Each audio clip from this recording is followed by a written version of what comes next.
अगस्त मुनि। अब ये अगस्त मुनि कौन थे ये भी सुनो। और ये 100 रुपए शीलेंद्र दूधिया रुद्रपुर से, 500 रुपए शिवपाल दूधिया रुद्रपुर से, इनकी तरफ से आए, बहुत बहुत धन्यवाद है। तो महाराज ध्यान रखना, अगस्त मुनि क्यों पी रहे थे? क्योंकि त्रेता युग में राम ने इन्हें वरदान दिया था अगस्त मुनि को। क्या वरदान दिया था सुनो। एक समय की बात, त्रेता युग में मैया सीता जो थी वो नित्य प्रतिदिन संतों को भोजन कराया करती थी। जब संतों को भोजन कराया करती थी तो दादा ध्यान रखना, संत आते थोड़ा भोजन करते चले जाते। सीता ने राम से कहा, प्रभु अब की बार आप ऐसो संत लेके आओ जो खूब भोजन करे। राम बोले ठीक है। अब राम ने अगस्त मुनि को बुलाया और कहा, प्रभु आप इतना भोजन करना कि सीता बनाते बनाते थक जाए, लेकिन आप खाते खाते ना थकियो। बोले ठीक। अब महाराज सीता ने आसन लगाए दो, अगस्त मुनि को बैठा लो, दूसरो दिन बहु सोई। और जैसे ही अगस्त मुनि को बैठा ला, मैया सीता भोजन बनाए के ले आई, अगस्त मुनि के सामने भोजन की थाली रख दी। अब मैया सीता बोली, प्रभु भोजन कीजिए। तो अगस्त मुनि भोजन करने लगे। अब अगस्त मुनि ने महाराज पहले 2 पूड़ी खाई, फिर 4 खाई, फिर ऐसे 6 खाई। अब सीता परोसती जा रही, अगस्त मुनि कह रहे और ले आओ। अब सीता और ले आ रही, बोले और ले आओ। यानी अगस्त मुनि भोजन करते जा रहे, सीता बनाती जा रही, अगस्त मुनि भोजन करते जा रहे। क्यों? क्योंकि राम ने आदेश कर दिया था कि सीता जब तक बनाते बनाते थक ना जाए तब तक तुम खाते रहियो। अगस्त मुनि बोले ठीक है। अब महाराज सीता बनाती रही, अगस्त मुनि खाते रहे। अब सीता ने और देवियों को बुला लिया, उन्होंने भी भोजन बनवाए, लेकिन अगस्त मुनि खा रहे हैं महाराज, थक नहीं रहे। सीता थकने लगी भोजन बनाते बनाते, लेकिन अगस्त मुनि खाते खाते नहीं थक रहे। अब तो जितना भंडार था महाराज सो सब खत्म होएगा। सीता कहने लगी, हमने राम जी से कही थी कि संत ऐसो ले आइयो जो 2-4 भोजन 2-4 पूड़ी खाए लेवे, 2 की जगह 10 खाए लेवे, लेकिन जो तो महाराज ऐसो महात्मा लेके आए जो तो खाता ही खाई जाए रहो, जो तो रुक ही नहीं रहो, रुकवे को नामो ही नहीं रह रहो जो तो। अब महाराज सीता बनाती बनाती भोजन थकी ही, सो सीता राम के पास पहुंची, प्रभु अब हमारे बस्ते बाहर है, जब महात्मा को रोको, क्योंकि हम ना बनाए पाई और ना जब महात्मा को खवाए पाई, तासो अब इसको रोक दो। तो महाराज 18वें दिन अगस्त मुनि ने भोजन करना बंद किया, जब राम ने आदेश दिया तब।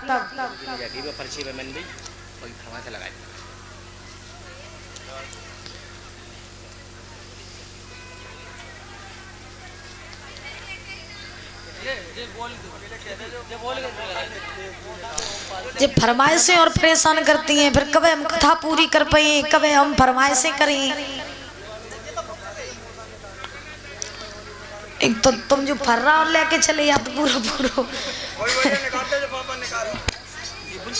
और ये 20 रुपए ओमपाल यादव रुद्रपुर से 200, 1 रुपए बबलू आमला से, 20 रुपए राजेश रुद्रपुर से, 100 रुपए रंजीत मजारा, 50 रुपए राजा राम मजारा, 50 रुपए सुवनेश यादव रुद्रपुर से, 10 रुपए मोहित यादव, 10 रुपए परवेश यादव, 25 रुपए रतनपाल यादव, 10 रुपए मोहित यादव, 10 रुपए सोहित यादव, 50 रुपए मटरू यादव, 25 रुपए आशीष यादव, 25 रुपए अंश यादव, 10 रुपए अभिषेक यादव, 10 रुपए विजेंद्र यादव, 20 रुपए भूपेंद्र यादव, 50 रुपए राजेश यादव बदायूं से, और 10 रुपए बालिस्टर मौर्य रुद्रपुर से, 20 रुपए सत्येंद्र यादव, 50 रुपए सतीश दूधिया, 20 रुपए योगेंद्र यादव, 20 रुपए पूरन यादव, 51 रुपए राम रतन कश्यप नौगवां से, और 100 रुपए अजय पाल यादव रुद्रपुर से, 50 रुपए लाला राम नंगला से, और 50 रुपए छोटे लाल, 50 रुपए संतोष मिश्रा, और 50 रुपए उदयवीर यादव रुद्रपुर से, 50 रुपए साहिब सिंह यादव रुद्रपुर से, 20 रुपए राम लखन यादव, 25 रुपए रामेंद्र यादव, 25 रुपए सुनील यादव ठेकेदार, 20 रुपए भौरन यादव, 20 रुपए होते यादव, 20 रुपए करण अर्जुन मौर्य, 50 रुपए रंजीत यादव दूधिया रुद्रपुर से, 50 रुपए सुवनेश यादव गिनौरा दातागंज, 20 रुपए दौलत यादव रुद्रपुर से, 50 रुपए केपी नौरंगपुर से, 50 रुपए ब्रजेश कमेटी अध्यक्ष, 20 रुपए अजीत पंडित जी रुद्रपुर से, 50 रुपए योगेश शर्मा मजारा से, 10 रुपए लालू यादव रुद्रपुर से, 10 रुपए लुक्का यादव रुद्रपुर से। और 100 रुपए ठाकुर अमित प्रताप फूल मंडी देवचरा, 100 रुपए भूरे सिंह फूल मंडी और 100 रुपए अनुज मौर्य फूल मंडी, इनकी तरफ से आए बहुत बहुत धन्यवाद है। और ये 100 रुपए सीलेन दूधिया, 500 रुपए शिवपाल दूधिया, इनकी फरमाइश थी।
रक्षा करे भगवती माई, जुग जुग जियो अमर फल हो।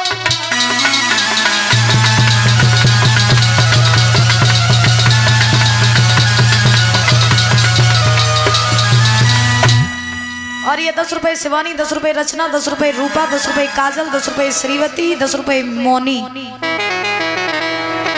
इनकी तरफ से आए हैं। और इनकी फरमाइश थी, नहीं चाहिए दिल दुखाना किसी का, नहीं चाहिए दिल दुखाना किसी का,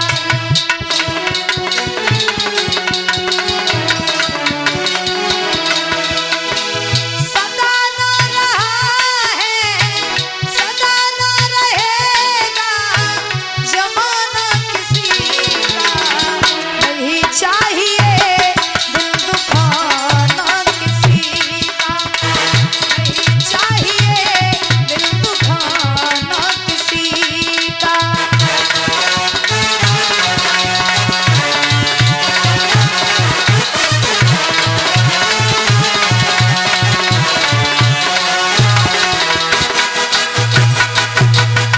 भगवान की। तो महाराज अगस्त मुनि ने 18वें दिन भोजन करना बंद किया। अब अगस्त मुनि ने कहा, महाराज राम मुझे जल पिलाइए। तब राम ने अगस्त मुनि को जल पिलाया। तो परीक्षित महाराज जल भी खत्म हो गया, लेकिन अगस्त मुनि की प्यास नहीं बुझी। तब त्रेता युग में राम ने वरदान दिया कि हे महाराज, अगर त्रेता युग में तुम्हारी प्यास नहीं बुझी तो कोई बात नहीं, जब द्वापर आएगा, द्वापर में जब मैं कृष्ण का अवतार धारण करूंगा और जब इंद्र जल की वर्षा करेगा तब आप सारा जल पी जाना। तो महाराज ध्यान रखना, इंद्र जितनी भी वर्षा जल की कर रहा था वो सारा जल अगस्त मुनि पी रहे थे, इसीलिए वृंदावन पर एक भी बूंद नहीं गिरी। लगातार महाराज 7 दिन तक वर्षा होती रही। आज मेघ बरसते बरसते थक गए, लेकिन वृंदावन का कुछ भी नहीं बिगाड़ पाए। आज मेघ इंद्र के पास में पहुंचे। इंद्र के पास में पहुंच करके जवाब दिया, प्रभु मैंने वृंदावन पर बहुत घनघोर बारिश की, लेकिन वृंदावन पर मैंने देखा कि वहां तो धूल ही धूल उड़ रही है। महाराज मेरे बस से बाहर है, मैं अब और बरस नहीं सकता।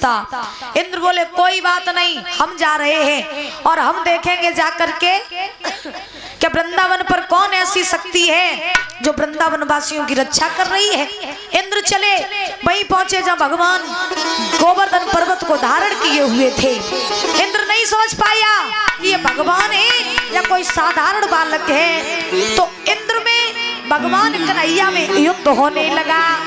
परीक्षित महाराज जब युद्ध हुआ तो अब भगवान तो भगवान है, उनके सामने किसकी तेज जाएगी। तो भगवान ने जब इंद्र से युद्ध किया तो इंद्र भगवान से हार गया, और जब इंद्र भगवान से हारा सोई भगवान ने अपना चतुर्भुजी रूप नारायणी रूप इंद्र को दिखाया।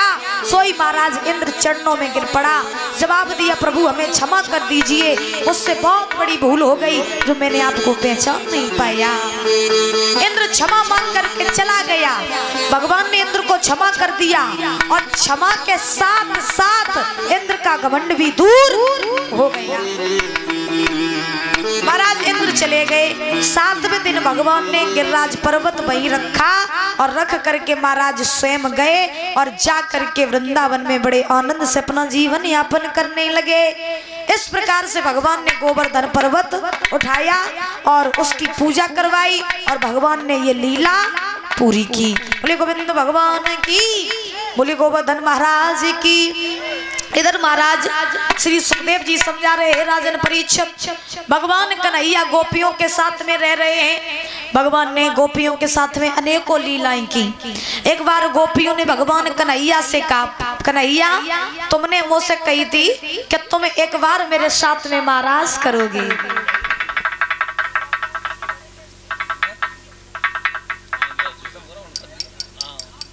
एक बार गोपियों ने भगवान कन्हैया से कहा, प्रभु आपने हमसे कहा था कि आप मेरे साथ महाराज करोगे, तो अब आप मेरे साथ महाराज कब करोगे? भगवान बोले चिंता ना करो, सही समय जब आएगा तब हम तुम्हारे साथ महाराज करेंगे। तो आज महाराज गोपियां बोली, प्रभु सही समय कब आएगा? भगवान बोले जब सही समय आएगा तो मैं तुम्हें खुद बुला लूंगा। उसी समय गोपियों को धैर्य धारण करवाया। तो भगवान ने योग माया को बुलाया। योग माया को बुला करके आदेश दिया, योग माया चली जाओ और जा करके यमुना के किनारे सुंदर सी जगह का निर्माण कर दो, क्योंकि मैं गोपियों के साथ में महाराज करूंगा। भगवान बोले कि यमुना किनारे सुंदर जगह तो बनाओगी, कल सका में लौट पास मेरे आओगी। यमुना किनारे सुंदर जगह तो बनाओगी, कल सका में लौट पास मेरे आओगी। सखियों के साथ अभी खेले बच्चों कल होए बच्चे।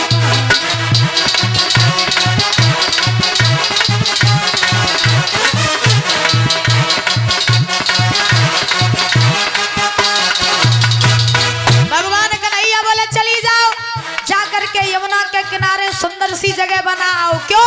क्योंकि मैं गोपियों के साथ महाराज करूंगा। योग माया चली, सोने सी रात माया यमुना पे आई है, बड़ी रंगड़ी जगह सुंदर सी। सोचे हम मन में करे कृष्ण हुक्म भले होए बदेना।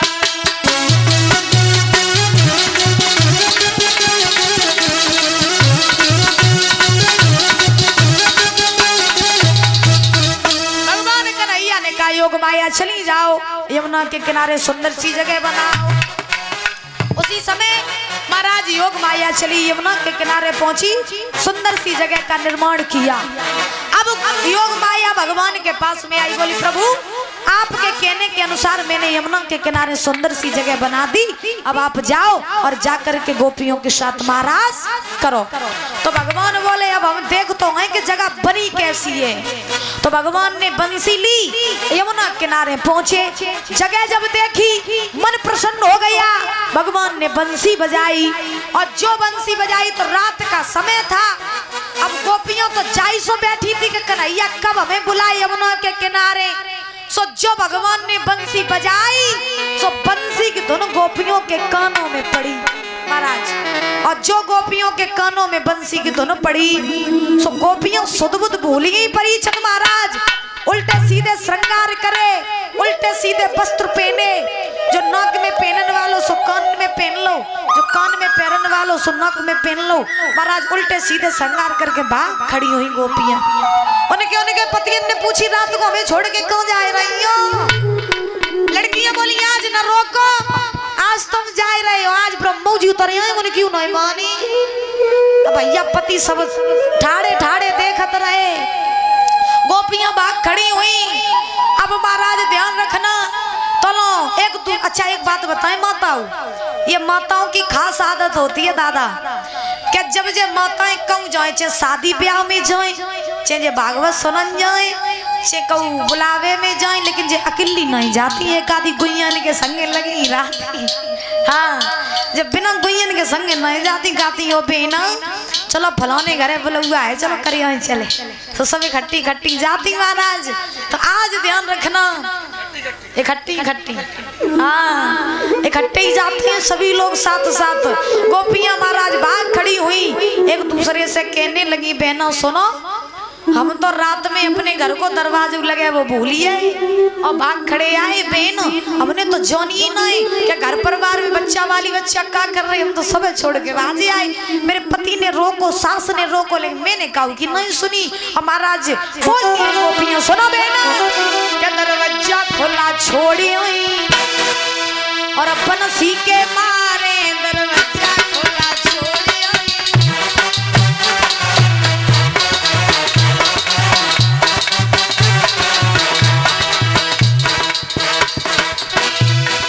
बोली बेना हम तो बंसी की सुध-बुध में सब कुछ भूल गए तुम्हें नहीं पता है। रात मेरी सास ने हमको रोको सुनो आज मेरी सास ने हमको रोको फिर मैंने क्या करा तुम्हें पता है मैं उनको मनाई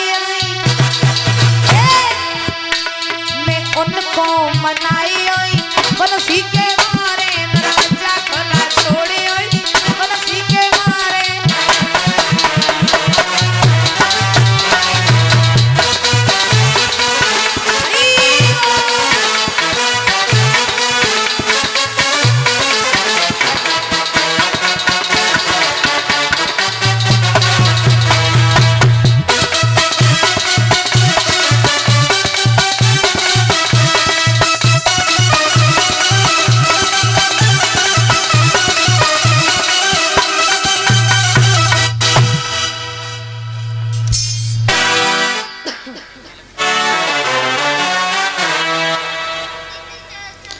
और ये 50 रुपए कलेक्टर अड़ूपुरा से 50 रुपए ब्रजेश की बुआ 100 रुपए रवीना ब्रजेश की मौसी 10 रुपए अच्छी और खुशबू अच्छी खुशबू क्या बात है। और 100 रुपए चरण सिंह जेड़ 50 रुपए रमन पाल परीक्षत 50 रुपए हरिश्चंद्र यज्ञपति 50 रुपए ठाकुर अमित प्रताप सिंह फूल मंडी दोशरा 50 रुपए अनिल यादव रुद्रपुर से बीडीसी सदस्य इनकी तरफ से आए बहुत बहुत धन्यवाद है। तो महाराज आज गोपियां भाग खड़ी हुई भागते भागते यमुना के किनारे पहुंची। भगवान कन्हैया ने गोपियों को देखा बोली आ गई गोपियां बोली आ गए। अब भगवान बोले आए तो गई हो सुनो रात रात में तुम अपने अपने घर परिवार को छोड़ के आई अपने अपने बच्चन को छोड़े आई पतियन को छोड़े आई है सो करो अब तुम लौट जाओ मेरो महाराज करवे को मन नहीं है। जो गोपियों से इतने वचन गए गोपियां बोली अच्छा तो तुमने हमें पागल समझ रखो का क्या तुम हमें जब बुलाओ तब हम दौड़े दौड़े चले आए और जब तुम घरे भेजो तो हम घरे चले जाओ कन्हैया महाराज करवे काजे आए हैं तो महाराज करके ही वापस जाएंगे हम किसी की मानेंगे नहीं। एक गोपी बोली सुनो कन्हैया कि छल में ना आऊंगी और घर को ना जाऊंगी तेरी बातों में आई तो मैं पछताऊंगी करना है महाराज से सखियां करना है महाराज से सखियां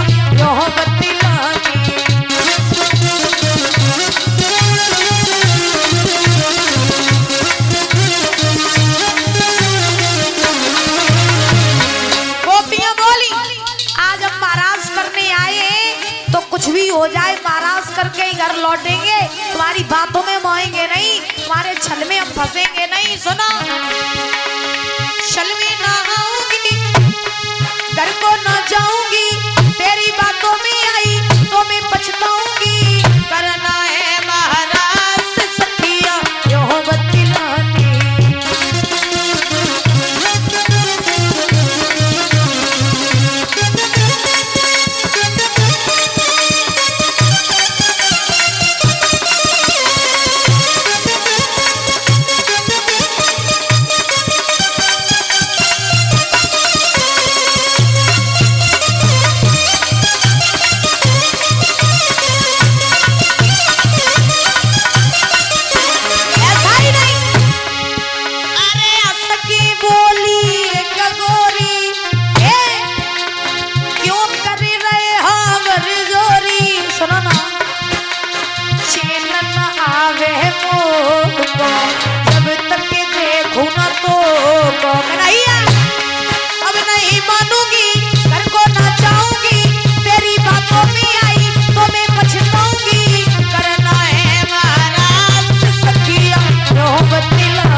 मन समझ